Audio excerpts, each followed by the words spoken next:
Hey guys, in on our snow day here, we're going to talk today about foreign policy and how Roosevelt, Taft, and Wilson each kind of craft their own foreign policies. And first we're going to talk about Roosevelt's big stick diplomacy, or what's often known as the big stick diplomacy.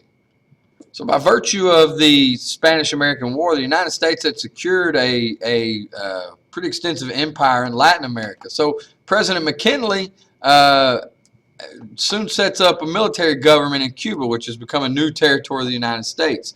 Although this was controversial and many Cubans disagreed with it, there were some advances made. For instance, yellow fever was almost eliminated in Cuba by Army doctors Walter Reed and William C. Gorgas, who proved the Cuban doctor Carlos Juan Finley's theory that mosquitoes spread yellow fever.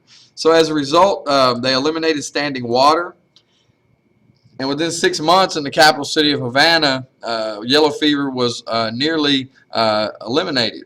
Also, Governor of Cuba Leonard Wood oversaw the drafting of a new constitution in Cuba in 1901. Now, this constitution was very favorable to the United States. It included the Platt Amendment, which basically limited Cuba's ability to sign treaties with other nations. And it gave the U.S. the right to intervene in Cuban affairs and to set up military bases. This led to the U.S. establishment of the U.S. naval base in Guantanamo Bay, which most of you all probably know is now the main prison for terror suspects that have been detained in the war on terror. It also makes Cuba a U.S. protectorate, which is basically a country that's under the control and protection of another country. So they're not a colony per se, but more or less the United States controls affairs within Cuba during this time frame. The same type of method is used in Puerto Rico. Military government is set up in Puerto Rico, and the United States actually governs it as a territory. In 1900, the Forker Act established that the U.S. would appoint a governor and the upper house of legislature, and the Puerto Rican voters would elect the lower house. A later law in 1917 actually granted Puerto Ricans U.S. citizenship and the ability to elect all legislative representatives. In 1952, Puerto Rico was created as what's known as a self-governing commonwealth, and it has power over most of its domestic affairs. The U.S. still controls interstate trade, immigration, and, of course, military affairs. So people born in Puerto Rico are actually American citizens, but Puerto Rico has limited self-rule in regards to domestic affairs. Now, Teddy Roosevelt was always one to, he followed what he claimed was a West African adage that said, speak softly and carry a big stick, which basically meant, negotiate, exhibit diplomacy, but have a strong military to basically reinforce and back that up. And we see this in the Panama Canal, for instance. The United States bought the rights to the canal from the French in 1902, but the problem was Panama was part of Colombia. And Colombia didn't want to sell or didn't want to allow the United States to build the canal. So at the time, there were revolutionaries that were plotting to break free of Colombia. Roosevelt quickly supported the revolution and recognized the new government of what becomes known as the Republic of Panama. And, of course, the Panamanian rebels then turn around and sign a treaty with the United States that gives the United States control of a 10-mile swath across the Isthmus of Panama, which became the Panama Canal Zone. Work began in May 1904. There were persistent problems with harsh working conditions, shortage in materials. Malaria and yellow fever were constant problems. And so Roosevelt appoints John F. Stevens as the chief engineer and architect, while he appoints Dr. William C. Gorgas to focus on sanitation and health concerns. Gorgas follows the same model that he and Walter Reed had established in Havana. They drain standing water, encourage spiders and ants and lizards to breed, and actually use insecticides and gasoline to kill a lot of mosquitoes. As a result, malaria was nearly eliminated by 1913. Stevens resigned in 1907, and the job was finished up by Lieutenant Colonel George W. Goethals, who took over the job of building Panama Canal. And by 1914, the Panama Canal was completed, and the SS Ancon becomes the first ship to pass through the canal. And since then, literally, thousands, maybe millions of ships have passed through canal since then. Roosevelt's policies in Latin America are guided by a clarification he makes to the Monroe Doctrine. And the Monroe Doctrine, which had been issued in 1823 by President James Monroe, basically declared the Western Hemisphere off limits to European nations. And after the Spanish-American War, presidents backed up the Monroe Doctrine with military strength. And in 1904, you see the first example of this idea of the Roosevelt Corollary. Dominican Republic couldn't pay back European debts, and Europeans were threatening to use force to collect the debts. So Roosevelt issues what's known as the Roosevelt Corollary. And what the Roosevelt Corollary says is, look, the United States pledged to use force to prevent European countries from seizing Latin American territory. As a result, the United States also took control of collecting Dominican customs duties, or tariffs, basically. The corollary was issued without approval from Latin American nations, but what it did, it basically established that the United States saw itself as the rightful power in the region, and that it would take steps to address corruption or aid failing states or prop up governments they deemed that we deemed appropriate. So this is a more active role, a more forceful, more aggressive role in Latin America for the United States. So the Roosevelt Corollary really establishes the U.S. as the power in the Western Hemisphere. Taft and Wilson both want to utilize American power and push America's agenda in Latin America. So they both continued this policy, but they make some changes, both of them. Taft, for instance, promotes a diplomacy called dollar diplomacy. And the idea behind dollar diplomacy is that we would promote American economic interests in Latin American countries and use that economic power to achieve American goals. So it would be establishing American-owned businesses and companies in those Latin American countries, which would then use their economic power to pressure governments to do what the United States wanted. By 1914, Americans had bought out European loans, and basically America invested $1.6 billion in Latin America. So now, instead of owing money to European countries, many of those Latin American companies or countries owe debts to the United States instead. This caused some resentment.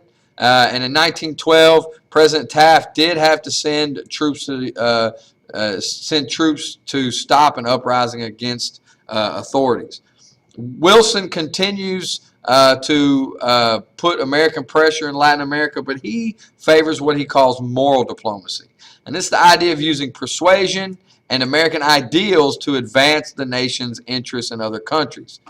However, he still uses military troops. Wilson uses military troops in Haiti in 1915 and in the Dominican Republic in 1916. And the U.S. Marines actually occupied both of those countries for years in what were known as the Banana Wars. Wilson's presidency becomes most involved with the Mexican Revolution, which was really a series of revolutions between 1910 and roughly 1930. Porfirio Diaz had ruled Mexico for most of the period from 1877 to 1910. He was a brutal dictator, and he brought stability to Mexico, but he jailed his opponents, didn't allow freedom of the press. It was a very strict dictatorship. But he received a lot of foreign investment money to modernize Mexico.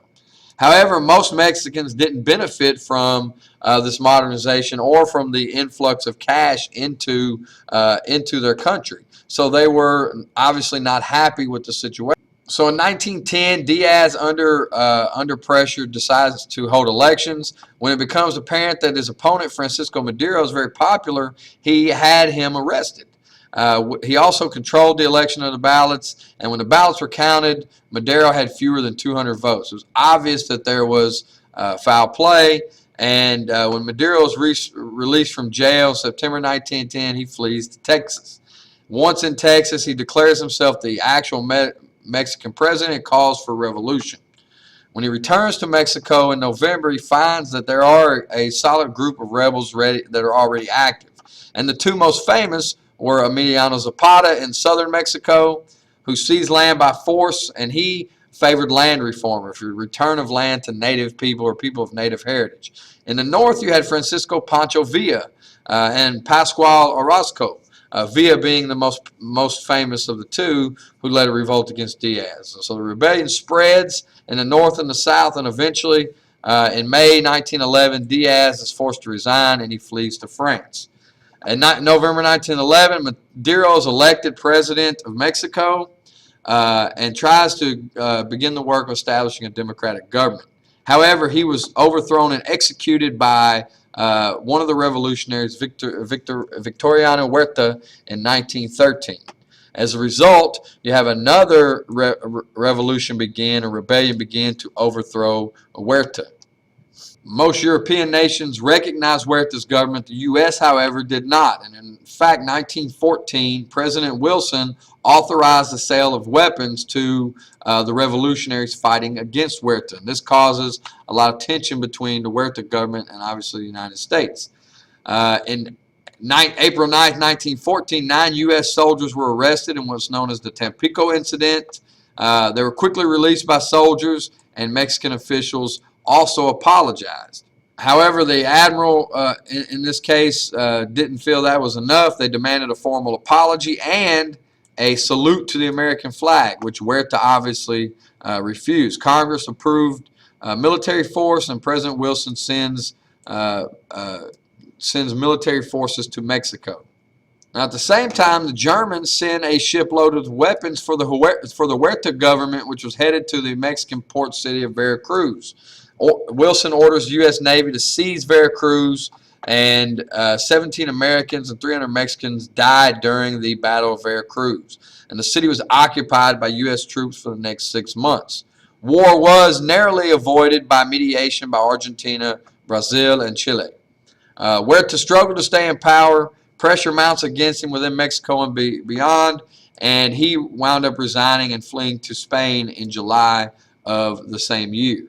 One of the revolutionary generals that fought against Huerta was Venustiano Carranza, and he declared himself the leader of Mexico in August of 1914. However, Zapata and Villa, who control the biggest two rebel armies, opposed Carranza.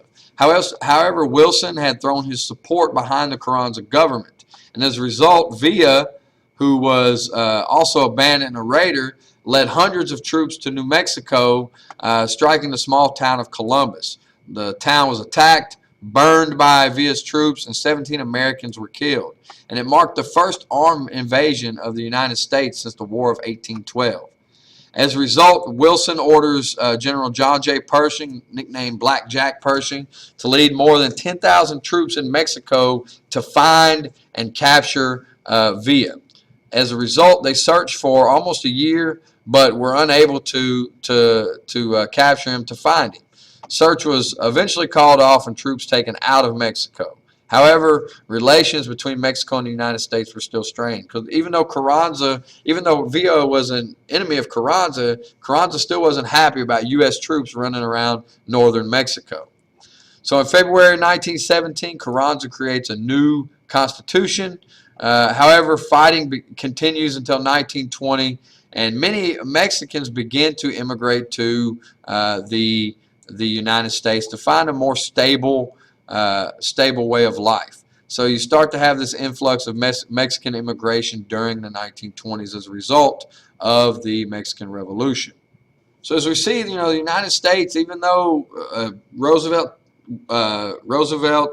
Taft, and Wilson all have different approaches, really what you have happen as a result is U.S. sending troops often to Latin American countries to either ensure stability, protect American interests, or in Wilson's case, to oppose a dictator. So even though they all have differences in tone, really the result winds up the same. The United States expands its influence over Latin American countries. And we'll talk about how this new American imperialism plays into the decisions to go to war later on during the First World War. So we'll talk about that next time. See you guys.